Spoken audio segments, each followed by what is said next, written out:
My parents took my surgery savings for a luxury vacation while I lay helpless, so I cut them off, and the move that followed shattered their world. I, a 34-year-old male, have been working as a lineman for the power company since I was 22. Decent pay, solid benefits, but the job is dangerous as hell. Not like those cushy office jobs where the biggest threat is a paper cut or carpal tunnel.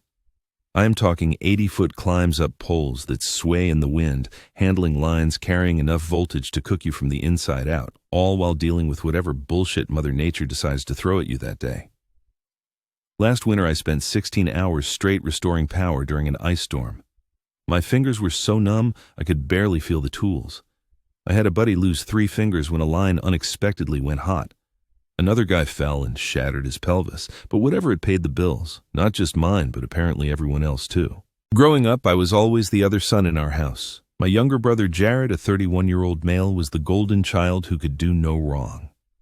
Dude played football in high school, got decent grades, and had this natural charm that made my parents practically worship the ground he walked on. He was not even that great at football, a second-string quarterback who mostly warmed the bench.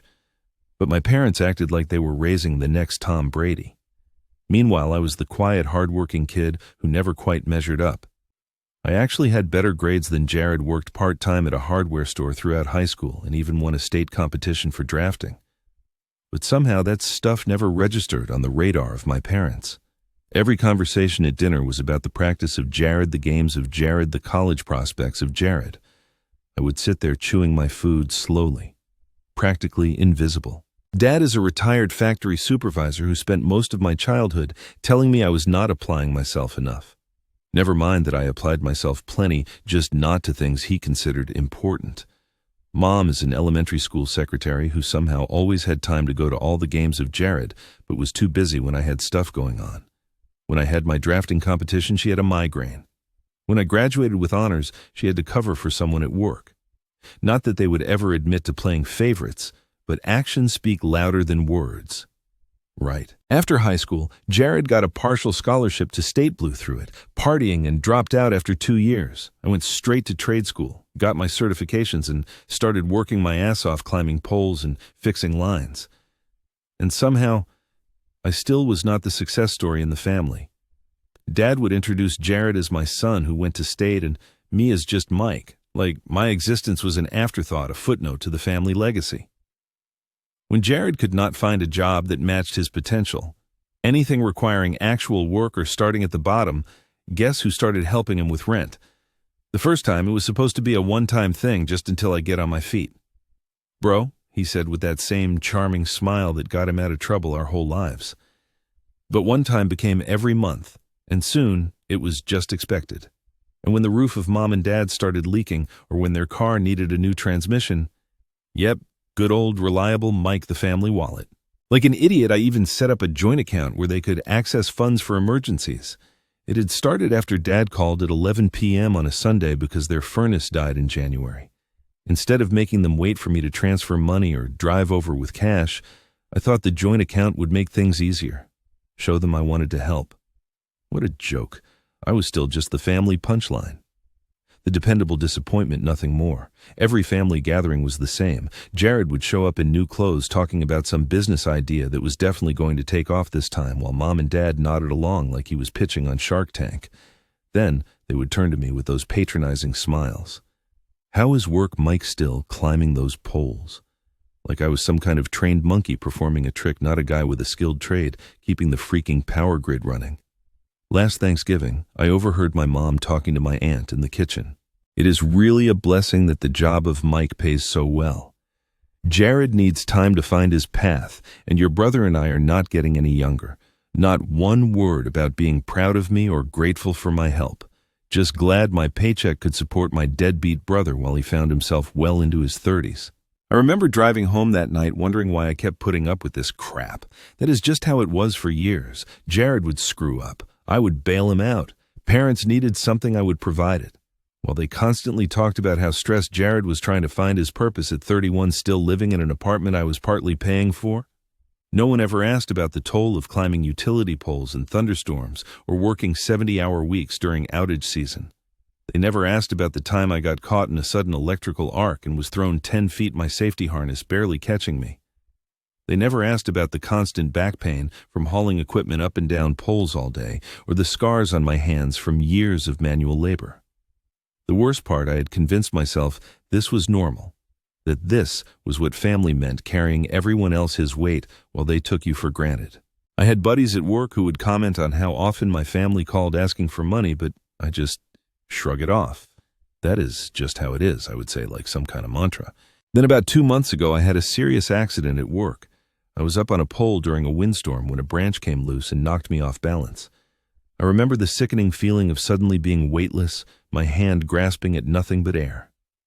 I fell about 25 feet before my secondary safety line caught me. But the damage was done. I broke 2 vertebrae, fractured my pelvis, and messed up my right knee. I remember lying on the ground, unable to move, rain hitting my face, while my coworkers radioed for an ambulance. Doctors said I was lucky not to be paralyzed, but I would need major back surgery and at least 3 to 4 months of recovery before I could even think about going back to work. The surgeon did not sugarcoat it. This is not just a matter of pain management. Mr. Matthews, your spine needs to be stabilized with metal rods, and then you will need intensive physical therapy to regain mobility. You will not be able to care for yourself properly for at least the first month. With my savings and workers' compensation, I would be okay financially, but I would need actual help during recovery. The doctors were clear. I would need assistance getting around cooking and basic stuff for at least the first month. I could not drive, could not bend, could not lift anything over 5 pounds, basically could not do anything that might put stress on my newly rebuilt spine. I called my parents from the hospital the day after the accident. Mom answered on the 4th ring, sounding distracted. When I told her what happened, there was a pause. "Oh, that is terrible, honey. We will try to check in on you when we can. Try when they can." Like visiting their critically injured son was an errand they would squeeze in between grocery shopping and getting the oil changed. Dad got on the phone and immediately asked if the company was giving me paid leave, more concerned about my financial status than my actual health. He made some comments about how I should look into desk jobs, since pole climbing is a young man his game. Anyway, neither of them offered to actually help during my recovery. Then I called Jared, thinking maybe my brother would step up. His response: "Damn, that sucks, bro. Hey, actually, since you're going to be home anyway, can I crash at your place for a couple of weeks? My landlord is being a jerk about rent again." I just hung up. Did not even dignify that with a response. Meanwhile, my buddy Derek, who works with me on the line crew, was the one who drove me home from the hospital and helped me get settled. Not a blood relative, just a coworker who had known me for 6 years. But he took 2 days off work to set up my house for recovery.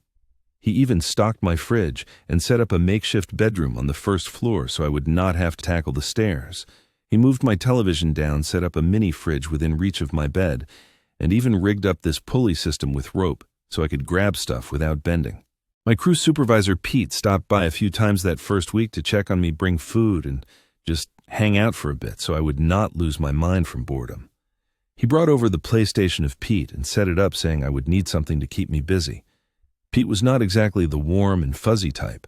He was a former Marine who rarely smiled, but there he was showing me how to adjust the bed just right to minimize back strain. 2 days before my surgery, my cousin Travis called. We had always been close as kids, though we did not see each other much these days. He lived about 1 hour away and worked as a project manager for a construction company. "Hey man, just checking in. Do you need anything before you go under the knife?" We talked for a while about the surgery, the recovery process, all that fun stuff. Then, during the call, he mentioned he had been at the place of my parents the day before helping them with some backyard project. "Weird thing," he said, sounding uncomfortable. "Your folks and Jared were planning some fishing trip to Lake Murray. Cabin, rental boat, the works. Must be costing a few $1,000s at least." I went quiet, my brain not quite processing what I was hearing. Travis continued. "When I asked if they were postponing because of your surgery, your mom just laughed and said let him recover on his own. We're not wasting a perfectly good vacation because Mike decided to fall off a pole." That hit me like a second fall. After everything I had done for them, they were not even going to be around for my surgery, and they were using my money from that shared account to fund their little getaway, money that was supposed to be for actual emergencies. I checked the joint account on my phone while Travis was still talking. Sure enough, there was a $3,200 pending charge to Lake Murray Outfitters. They had also withdrawn another $2,500 in cash over the last 3 days. What kind of emergency required $1,000 cash withdrawals? After we hung up, I stared at the ceiling for about 1 hour, something inside me finally breaking. All these years of being the reliable one, the provider, the safety net, and I was not even worth postponing a fishing trip for. The realization hit me like a physical blow. They did not love me. Maybe they never had. I was just a resource to them, a convenience. That is when I decided, no more. I thanked Travis for being straight with me. The minute we hung up, I logged into my bank account on my phone. Thank God for mobile banking when you can barely move. I transferred every single dollar out of the joint account. All $8,700 of it. Did not leave a freaking cent. I also canceled the credit card I had given them for emergencies, the one they had maxed out twice before, and I had stupidly paid off. The online system asked if I wanted to provide a reason for the cancellation. I typed fraud risk and hit submit. Then I called Derek. Hey man, I need a huge favor. Can you come over tonight and help me set up some cameras? Being a fellow paranoid lineman who had his tools stolen from a job site before he did not even ask questions, he just showed up with a couple of wireless security cameras we could monitor from my phone. We installed one facing the front door, one in the living room, and another covering the makeshift bedroom I was using. Derek also changed the code on my garage door opener and added a chain lock to the front door just in case, he said, giving me a knowing look. He had met my family at company picnics. He knew the score. I had the surgery the next morning, a 4-hour procedure where they basically rebuilt part of my spine with titanium hardware that would set off metal detectors for the rest of my life. Travis had driven me to the hospital at 5 a.m., waited through the whole thing, and was there when I woke up groggy and confused in the recovery room. The morning after my surgery, which went well, thankfully, though I was groggy as hell and in serious pain, my phone exploded with notifications. It started around 9 a.m., apparently the time when they discovered the account was empty. Missed calls from everyone. Messages pouring in non-stop. Mom, Michael, pick up the phone right now. Dad, what happened to the account? Call immediately. Mom again. Did you empty the emergency fund, Jared? Dude, what the fuck is your problem? I needed that money. I ignored everything. Just lay in my medical bed high on pain meds, but also feeling peaceful. For once I was not scrambling to fix their problems. Travis had driven me to surgery and back, helped me get settled with my meds and everything. My neighbor Susan, a retired nurse. I had helped with the yard work a few times, checked in on me that morning. She was this no-nonsense woman in her 60s who had worked in the emergency room for 40 years. She took one look at my incision, pronounced it healing nicely, and proceeded to rearrange my pillows in a way that instantly relieved pressure on my lower back. The people who actually gave a damn were showing up. When I finally answered the phone around noon, my mom went straight to attack mode. Michael James, what on earth did you do? Nice to hear from you too, Mom. How is the fishing trip going? I said.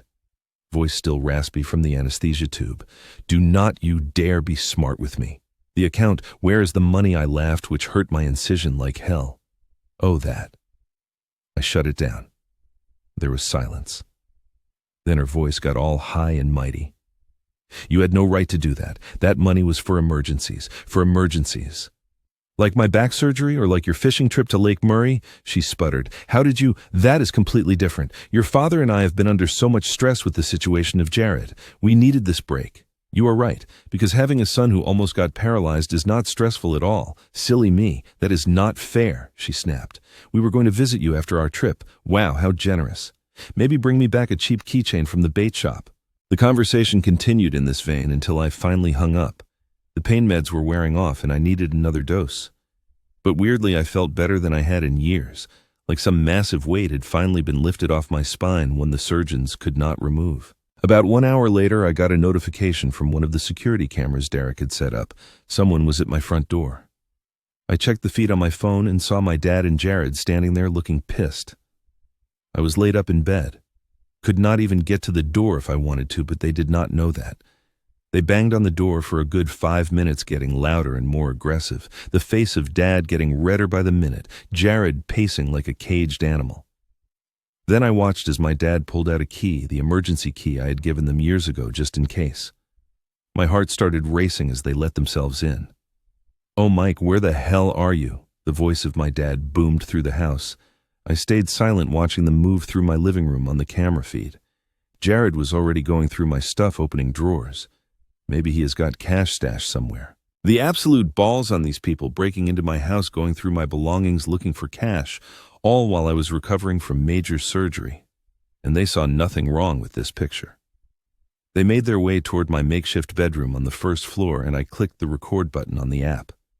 My dad burst in, face red with anger, when he saw me in bed.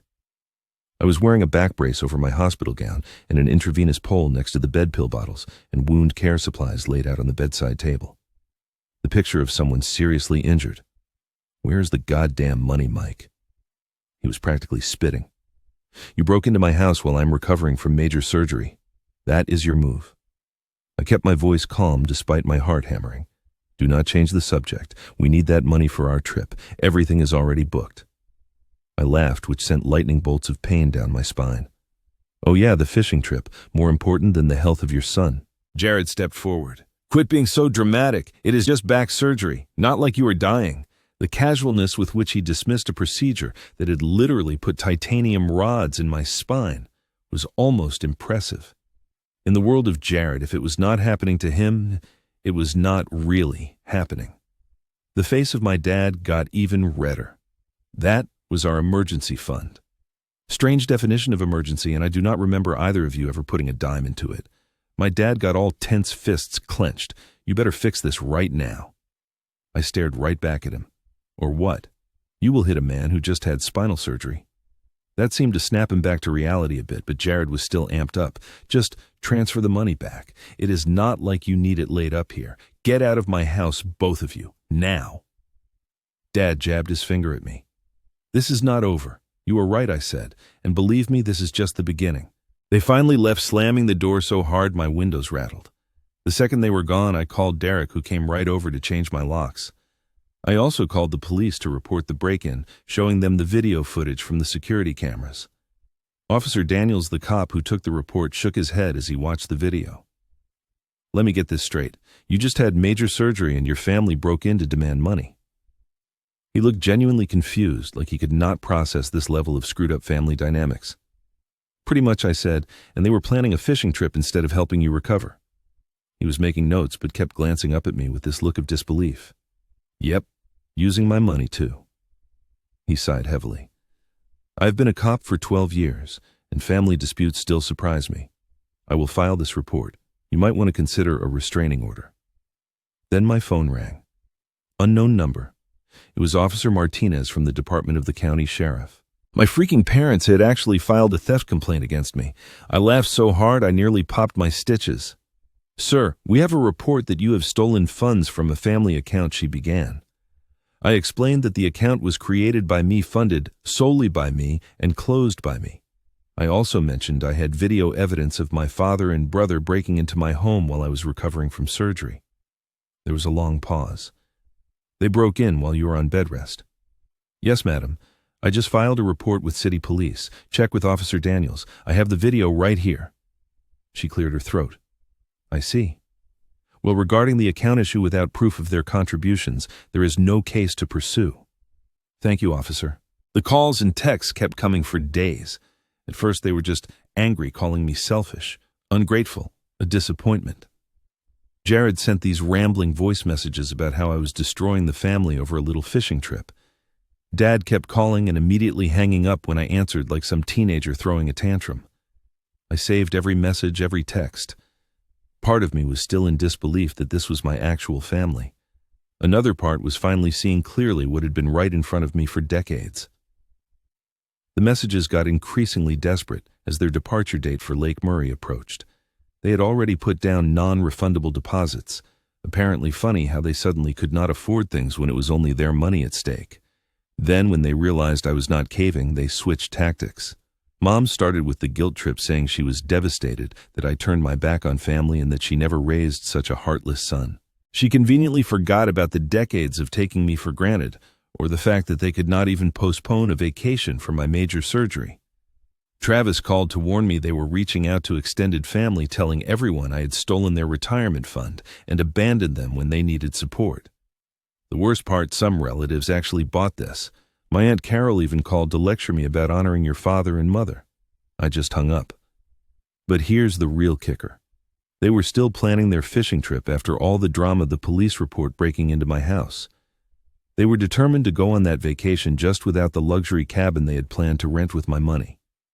I found out later they downgraded to a cheap motel and a day rental fishing boat instead of the week-long guided package they had been eyeing.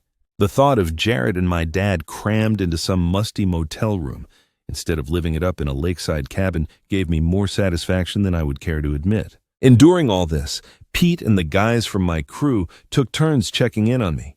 The wife of Derek, Tia, brought over homemade meals. Susan from next door helped me change my bandages when I could not reach. These people who owed me nothing showed more care than my own blood. It was Susan who first noticed something was off with my mail. "Did not you say you were expecting disability paperwork?" she asked one afternoon. "I have not seen the mailman bring anything like that."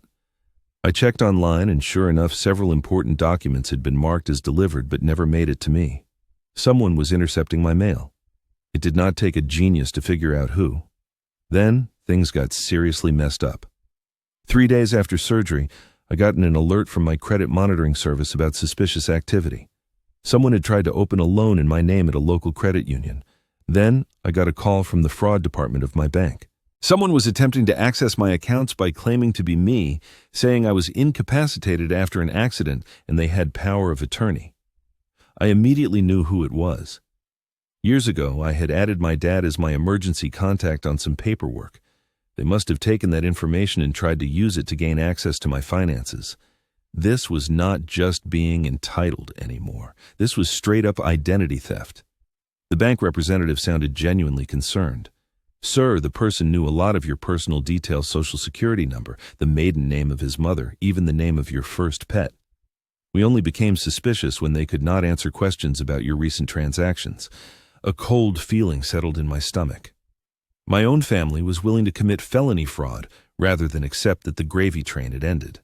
They would rather risk criminal charges than get real jobs or live within their means. I called the fraud department of the bank and locked down all my accounts. I filed reports with both the bank and the police. Then I contacted the credit bureaus to put a freeze on my credit. But I was not just playing defense anymore. I called Travis. "Remember that attorney friend of yours, the one who does family law?" 2 days later, I had a virtual meeting with Sarah, a lawyer who specialized in elder abuse cases, but also handled cases of financial exploitation between family members. I shared everything, bank records showing years of one-sided loans, the security footage of them breaking in, the attempted identity theft, all of it. She did not react with shock or surprise, just methodically took notes, occasionally asking for clarification on dates or amounts. "This is actually quite serious," she said. "Not sugarcoating anything. Breaking into your home while you're recovering from surgery, attempting to access your accounts fraudulently. These are criminal matters, not just family drama." She helped me draft a formal cease and desist letter, filed for a temporary restraining order, and started building a case for financial restitution. "They have taken advantage of you for years," she said. "We might be able to recover some of what you have lost." I showed her my spreadsheet. Yes, I had kept a spreadsheet of every loan I had given them over the past decade. It totaled just over $63,000, not counting the joint account money they had burned through. Her eyebrows shot up when she saw the figure. "You have been very generous," she said carefully. "I have been a complete idiot," I corrected her. She did not argue. The icing on the cake. She suggested we send the legal documents to their house via courier time to arrive the morning they were supposed to leave for their fishing trip. "They want to go fishing instead of helping you recover," she said with a slight smile. "Let us give them something else to worry about." While laid up in bed, I also made some calls to the power company. It turned out there was an opening for a training coordinator. Less pay than line work, but a desk job I could handle even with my back issues. My supervisor had been suggesting I apply for years, saying I had a knack for teaching the newbies. With his recommendation, I had a good shot, and for the first time in forever, I was focusing on my life, my future, not carrying the problems of everyone else. And it felt amazing, even through the surgical pain. Pete came by that evening to help me practice some physical therapy exercises. "I heard you were applying for the training gig," he said casually. "Yeah, I figured it was time for a change." He nodded. "I've been telling you for years you would be good at it. About time you listened. I had a wake-up call, I guess. Your family. He was not one to beat around the bush. Yeah, it turns out they have been using me all this time. He snorted. No, we have all been watching it happen for years, just waiting for you to see it too. That hit me hard. Was I really the last one to realize how messed up my family dynamic was? Had everyone else seen what I had been blind to? Why did not you say anything, I asked. Pete shrugged. Would you have listened? Some things you got to figure out on your own. He was right. I probably would not have listened. Would have defended them, made excuses, kept right on being the family automatic teller machine. Sometimes rock bottom is exactly where you need to hit. 3 days later, while I was sitting in my backyard doing my prescribed physical therapy exercises, my phone blew up with notifications. Mom, what have you done, Dad, you ungrateful piece of shit? Call off your lawyer now. Jared, dude, restraining order. Are you freaking psycho? I scrolled through them calmly while sipping the protein shake Susan had made me. Travis had texted too. I just heard from my cousin Amy, who works at the bait shop. Your folks showed up to pick up their fishing gear and had a complete meltdown when they got served the papers. Your dad threw his phone and broke it, laughing out loud. I could have blocked them all, but honestly I was enjoying watching them panic for once. It was like some cosmic scale had finally balanced. For years they had caused me stress, and anxiety made me feel like I was never doing enough, never giving enough. Now they were getting a taste of what that felt like. About 1 hour later, my doorbell rang. The security camera showed my mom standing there alone, looking like she had been crying. Not the dramatic attention-seeking tears she usually used to manipulate me, but actual red-faced crying. Derek had helped me set up a speaker system so I could talk to people at the door without getting up. You need to turn around and leave, I said through the speaker. The restraining order is very clear. Michael, please, her voice cracked. We are your parents. How could you do this to us the same way you left for a fishing trip instead of helping your son after major surgery? The same way you tried to steal my identity when I cut you off. That was the idea of your father. I told him not to save it, Mom. The papers outline everything. Years of financial abuse, the break and the attempted fraud. You've got 30 seconds before I call the police for violating the restraining order. She switched tactics immediately, going from tears to anger. Fine, Jared was right. You have always been selfish, but you will regret this, Michael. When your back gives out again and you are all alone with nobody to help you. I cut the speaker off mid-sentence, did not need to hear that crap anymore. The lawyer had warned me they would try emotional manipulation. They will tell you will die alone, that you are ungrateful, that you are cruel. These are standard tactics used by abusers, she had explained. 2 weeks later, I got a certified letter. My mom had been diagnosed with breast cancer and needed money for treatments their insurance would not cover. There were medical documents attached and everything. I almost felt bad until I called the hospital listed on the paperwork and discovered the documents were forged. She was not even a patient there. The hospital administrator I spoke with was horrified. Sir, I can confirm we have no record of your mother as a patient, and this is not our letterhead. Someone has created fraudulent medical documents. Can I ask you to put that in writing? My lawyer might need it. The desperation continued as the months passed. Dad lost his job supposedly. The car of Jared broke down. The roof was leaking. Each crisis was carefully crafted to pull at my heartstrings and reach for my wallet. I saved every message, added them to the legal file, and moved on with my life. I got that training coordinator position with the power company. The job was different, less physically demanding, but more mentally challenging. I was teaching new recruits how to stay alive while working with deadly voltage. The responsibility felt good, like I was finally using my experience for something meaningful, beyond just surviving another day on the poles. My back was healing well, though I would never climb poles again. And honestly, I was okay with that.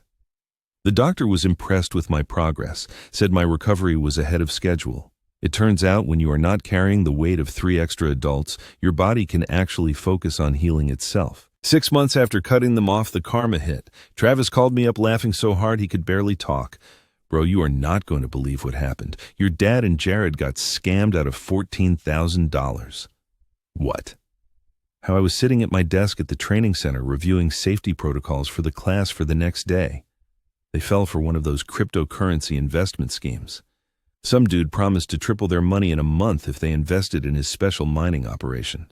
They took out a freaking loan to do it. I nearly choked on my coffee. You are kidding me. $14,000. They could not spare a day to help me after surgery, but had $14,000 to hand over to some random scammer. That is not even the best part, Travis continued. Guess who they are trying to sue? The bank. They are saying the bank should have stopped them from making such an obviously fraudulent transaction. The irony was too perfect. After trying to raid my accounts when I cut them off, they would willingly hand over a small fortune to a complete stranger because they thought they were too smart to get scammed. And now they were playing victim, trying to blame someone else for their own stupidity, just like they always did. That night, as I was browsing my email, I saw a message from Jared. The subject line: "Please, man, we are desperate." The email was predictable. They were drowning in debt, could not make the loan payments. The credit of Dad was ruined. Mom was having stress-related health issues. And somehow, this was all portrayed as my problem to fix. The last line was the kicker. "I know we have had our differences, but we are family. Family helps family in tough times. We need $20,000 to get out of this hole. We can pay you back $500 a month. I swear." I clicked reply and typed just 4 words: "Karma is a bitch." Then I blocked his email. My physical therapist, Maria, had told me it would take about 1 year for my new normal to settle in. She was right about more than just my back.